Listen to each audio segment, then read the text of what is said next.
Welcome to Soul-Led Creative Women, the podcast for heart-centered creative women who are ready to reclaim their spark and live with deeper meaning, authenticity, and soul. There's a quiet shift that begins to happen when you stop forcing your creativity and start listening to it instead. If your creative practice has been feeling heavy, disconnected, or harder than it should, this episode is for you. Today we're exploring what it really means to create from intuition instead of pressure. And by the end of this episode, you'll be able to recognize the subtle difference between pressure-driven creativity and soulful, intuitive creativity, so you can understand what's really been driving your creative process. You'll be able to reconnect with your intuitive voice, learning how to hear and trust the quiet nudges that guide your timing, pace, and creative choices. And you'll be able to experience more ease, flow, and honesty in your work as you begin creating from a place that actually feels like you.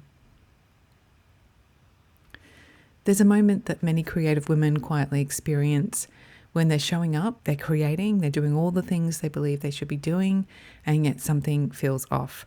The work feels heavy, forced, disconnected, and instead of creativity feeling like a return to self, it starts to feel like something else entirely, like pressure, like performance, like something to keep up with rather than something to come home to. And if you've ever felt that, you're not doing it wrong. You may simply be creating from pressure instead of from your soul. Pressure-led creativity often sounds like this: I should be creating more.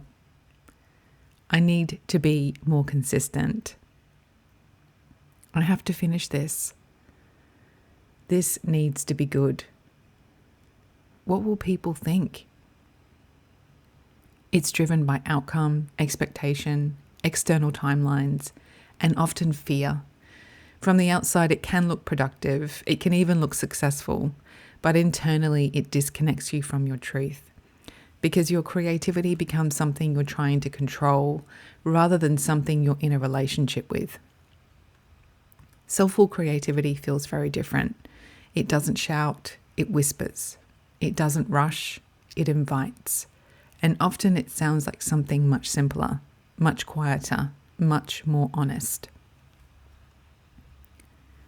Intuition in your creative practice might sound like, I feel like working on this today, even if I don't know why. This piece doesn't feel finished yet. I want to stay with it a little bit longer. I keep coming back to this idea. There's something here. I don't have the energy to create today, and that feels true. I want to explore this even if it doesn't lead anywhere. This feels really meaningful to me, even if no one else sees it. I'm not ready to share this. I want to sit with it a little longer. I don't know what this is becoming, but I trust the process. I feel drawn to this color, this texture, this direction. I'm going to follow that. This feels complete, even if it's not perfect. Notice how none of those come with any urgency. They don't demand proof. They don't rush you forward. They don't require certainty. They come from a place of feeling, curiosity, trust, presence. This shift is subtle but powerful. It's not about doing less, it's about creating differently. So instead of, I need to finish this painting today, it becomes, I feel like adding one more layer and then stepping away. Instead of, this needs to look good to share online, it becomes, I want to express what's true for me and I'll decide about sharing it later. Instead of, I should be creating something new, it becomes, I feel drawn back to experiment with this. There's more for me here. Instead of, this isn't working, I'll start again, it becomes, this feels uncomfortable. I'm going to stay and see what it's trying to show me. Instead of, I don't have time, I'll skip today, it becomes, I only have 10 minutes, but I want to stay connected even in a small way. And instead of, I need a clear idea before I begin, it becomes, I'm going to start and let the idea reveal itself.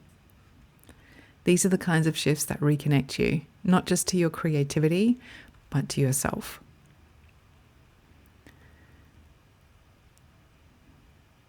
If you're creating from a place of pressure, you may notice your work feels rushed or forced. You're overthinking every decision. You feel disconnected from what you're creating. You're focused on how it will be received by others. You abandon ideas quickly when they don't work. You feel creatively exhausted even if you haven't created much. Or you're creating, but it doesn't feel like you.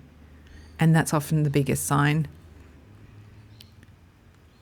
One of the most powerful shifts is learning to follow the whispers, not the noise, not the expectations, not the timelines you think you should be keeping, but the quiet internal nudges. The idea that keeps returning, the colour you feel drawn to, the urge to try a new material for the first time. And sometimes the whisper isn't to create, it's to pause, to step back, to integrate, to rest. You might notice, I don't feel called to create today, I need space. I've said everything I need to say in this piece, even if it feels unfinished. Or I want to sit with this before I move forward. This is where trust deepens, because soulful creativity isn't just about doing, it's about knowing when not to. When you begin to create from intuition, something shifts. There's more ease, more flow, more depth. Your work becomes more honest, more resonant, more felt. Not because you tried harder, but because you allowed more truth in. And often, this is where your most meaningful work comes from. The work that connects, the work that moves people, the work that reflects not just what you see, but who you are becoming. And there is a natural rhythm to your creativity, a timing that can't be forced. And when you stop trying to make things happen on a timeline that isn't yours, you begin to experience something deeper, alignment, where clarity arrives when you're ready, not when you demand it. Soulful creativity lives in this frequency. Intuition, alignment, trust. And it asks you to soften your grip so something more honest can come through. If something in this episode has resonated with you, you may wish to gently explore this. Where in your creative practice have you been pushing instead of listening? And what might change if you allowed yourself to follow the quieter voice within you? Your creativity was never meant to be something you force. It's something you meet, something you listen to, something that guides you back to yourself. I hope you enjoyed this episode. Thanks for listening. Take care. Hey, Sam here. Thanks for listening to the end. If you love this episode, I would love to hear from you. Please send me a message on social media. You can find me on Instagram at Sam Horton Studio. For more episodes like this, please subscribe to my podcast, Soul-Led Creative Women, on your favourite platform. You'll find all the links at samhorton.co/podcast. The themes and tools explored in this episode feature in my new online program, Empowered Creative Soul. To find out more and join the waitlist for VIP perks when doors open, please visit samhorton.co. The direct link is in the show notes. Take care.